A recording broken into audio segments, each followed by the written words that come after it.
الحمد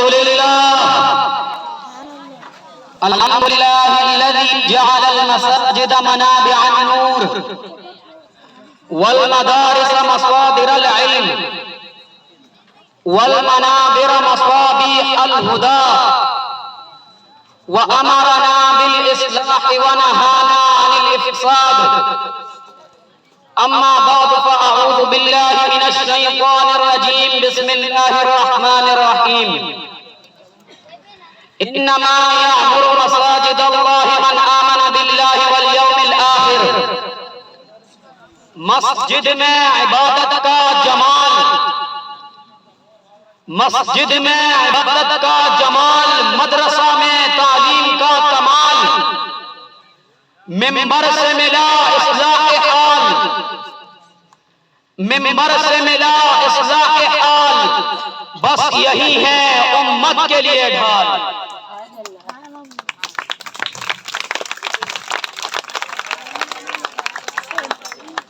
سامعین محترم، اس دنیا میں ہر قوم اپنی بقا کے لیے قلعے بناتی ہے. کوئی لوہے کی دیواریں کھڑی کرتی ہے، تو کوئی جدید ہتھیار بناتی ہے، تو کوئی فوجی اڈے قائم کرتی ہے. اور یہ سب کچھ اس لیے ہوتا ہے کہ کہیں دشمن ان پر غالب نہ آ جائے. لیکن حقیقت یہ ہے کہ اسلام کا دشمن تلوار سے زیادہ عقیدے پر وار کرتا ہے، توپ سے زیادہ دلوں کو زخمی کرتا ہے، اور گولی سے زیادہ ذہنوں کو مسموم کرتا ہے. اس لیے اسلام نے امت کو مٹی کے ان قلعوں کی بجائے ایمان، علم اور اصلاح کے قلعے دیے، اور وہ ہیں مسجد، مدرسہ اور ممبر.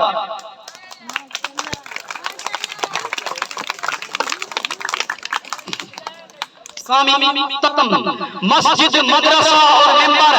مسجد سے امت کو روحانیت ملی، مدرسے سے امت کو معرفت ملی، اور ممبر سے امت کو قیادت ملی. مسجد نے امت کو نماز سکھائی، مدرسے نے امت کو نماز سمجھائی، اور ممبر نے امت کو نماز کی اہمیت یاد دلائی. مسجد نے امت کو بھائی چارہ دیا، مدرسے نے امت کو بھائی چارے کی بنیاد سمجھائی، اور ممبر نے امت کو بھائی چارے پر قائم رہنے کا حوصلہ دیا. مسجد نے امت کو رب کے سامنے جھکنا سکھایا، مدرسے نے امت کو قلم کے ذریعے اٹھنا سکھایا، اور ممبر نے امت کو باطل کے سامنے ڈٹنا سکھایا. سامعین محترم، رب العالمین نے امت کی اصلاح کے لیے 2 لامحال ہدایت نامے بھیجے. ایک کتاب اللہ جس کے بارے میں فرمایا ان ھذا القرآن یہدی للتی ہی اقوم، اور دوسرا سنت رسول جس کے بارے میں فرمایا لقد کان لکم فی رسول اللہ اسوۃ حسنہ. اور ان دونوں ہدایت ناموں کے بارے میں میرے نبی نے فرمایا ترکت فیکم امرین لا تضلوا ما تمسکتم بہما، کتاب اللہ و سنت رسولہ. لیکن سوال یہ ہے کہ ان ہدایت ناموں کا فیضان کہاں سے پھوٹتا ہے، ان ہدایت ناموں کی روشنی کہاں سے پھیلتی ہے، اور ان ہدایت ناموں کے عملی نمونے کہاں پروان چڑھتے ہیں. تو اس سوال کا ایک ہی جواب ہے کہ مسجد، مدرسہ اور ممبر سے. ارباب علم و دانش، اصلاح امت کے ان قلعوں کے کس کس گوشے کو یکجا کروں. جب امت کنتم علی شفا حفرۃ من النار پہ نازا تھی تو اسے جنات تجری من تحتها الانہار کا مصداق بنا دیا. حکم عاشق حب مسندہ اور عمر مستعفیہ تھا، اسے کأنہم بنیان مرصوص بنا دیا. جب امت غفلت کی نیند سو رہی تھی تو الم یأن للذین آمنوا ان تخشع قلوبہم لذکر اللہ کی صدا سے انہیں جگایا. جب امت کی صفوں میں انتشار تھا تو وَاعْتَصِمُوا بِحَبْلِ اللَّهِ جَمِيعًا وَلَا تَفَرَّقُوا کے اعلان سے امت کو اتحاد کی دعوت دی. جب انسان ساتھ کے پیچھے بھاگ رہے تھے تو اما من خاف مقام ربہ ونہى النفس عن الہوى فإن الجنة هي المأوى کے ساتھ انسانوں کو ضبط نفس سکھایا اور بتوں کے پجاریوں کو فادعوا اللہ مخلصین لہ الدین کی راہ پہ لگا دیا. ارے سنت کی باد صبا سے معاشرے کو مخمور کر کے ان اللہ رفیق یحب الرفق سے مزین کر دیا. میرا شم میری مرضی کے نعرے کو حجاب میں بند کر کے چاہت فاروقی کو پورا کر دیا۔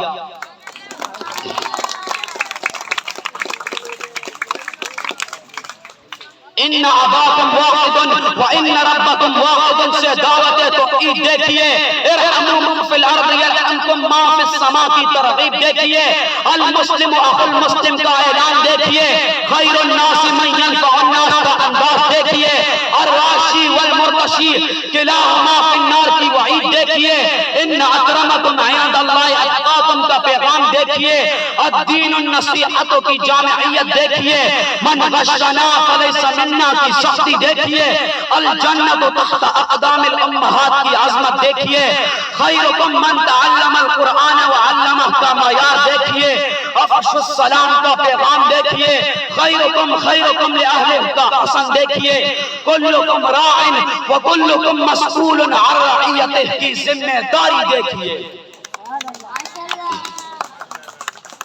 سامعین محترم، اصلاح امت کے یہی وہ قلعے تھے جنہوں نے حضرت ابو بکر جیسے صادق و امین، حضرت عمر جیسے عدل کے پیکر، حضرت عثمان جیسے حیادار خلیفہ اور حضرت علی جیسے علم و شجاعت کے مینار پیدا کیے۔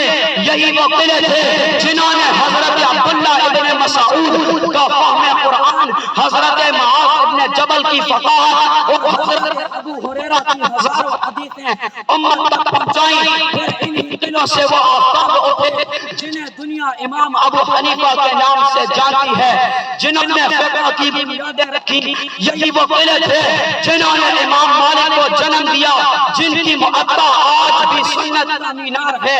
یہی سے امام شافعی اصول فقہ کے امام بنے اور یہی سے امام احمد علم و حدیث کے مجاہد بن کر امت کے لیے ڈھال ثابت ہوئے۔